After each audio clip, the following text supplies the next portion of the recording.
Joining me now is Miranda Devine, Fox News contributor and author of Laptop from Hell, and Charlie Kirk, founder and president of Turning Point USA and author of The College Scam. Now, Miranda, this was really one of the most shameful fluff jobs that I can remember, and I've seen a lot in my day. What stood out to you?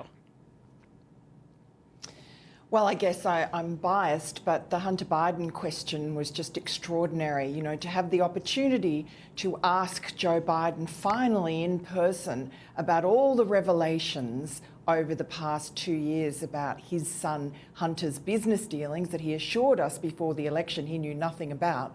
And it was just a softball and an acceptance of an outright lie. I mean, in his own words, Joe Biden says, "I never observed anything untoward," but he told us he didn't know anything about the business dealing. So how would he know what to observe or what not to observe? It was ridiculous and really an embarrassment to 60 Minutes and CBS. Now, Charlie, I want to turn now to the dramatic aftermath of the great Martha's Vineyard airlift. Now, if you could both bear with me for a minute, I'm going to try to get through this. It's an emotional day because of the Queen, but also of this. To fully appreciate the emotion, I need to read through CNN's invaluable reporting. Migrants' 44-hour visit leaves indelible mark on Martha's Vineyard. One volunteer saying, "We're used to dealing with people in need, and we're super happy, like they enriched us. We're happy to help them on their journey." A bystander tossed the migrants a bag of chocolates as they were leaving.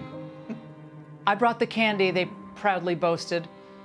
A Boston immigration attorney adding, "We've got their backs, and they're not alone." And finally, a church organist said the island now felt lonely. The governor of Florida got it wrong. He thought we wouldn't know what to do. Actually, people here really give a damn. They really care. Charlie, I actually thought this was a headline from the Babylon Bee or the Onion, but this was a 44-hour outpouring of support for the migrants, and you might as well have thought there were dozens of organ donations or something going on and people being invited to stay for, a couple of months. Thoughts about this, but at least they got chocolates, right? Well, look, it exposed exactly how the Democrats, they're all for these ideological ideas and these distant pursuits until it actually affects them. So they're for open borders as long as they can stay on Martha's Vineyard.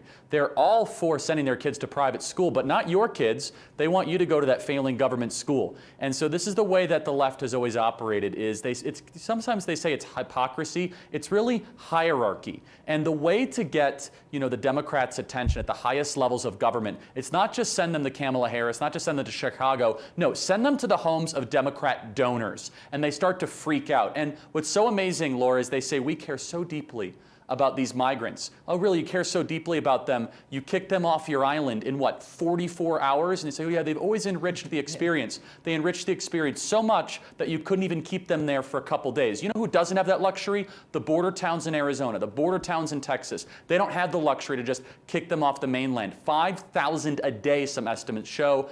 I applaud Governor DeSantis for his leadership and, quite honestly, exposing how the Democrats truly don't care about the people they claim to support. No, Miranda, I had to do a confession on Friday. I think it was Friday, where I said I spent my big vacation this summer in Martha's Vineyard. Okay, crucify me. But anyway, I know the island well. I'm from New England. I know the island well.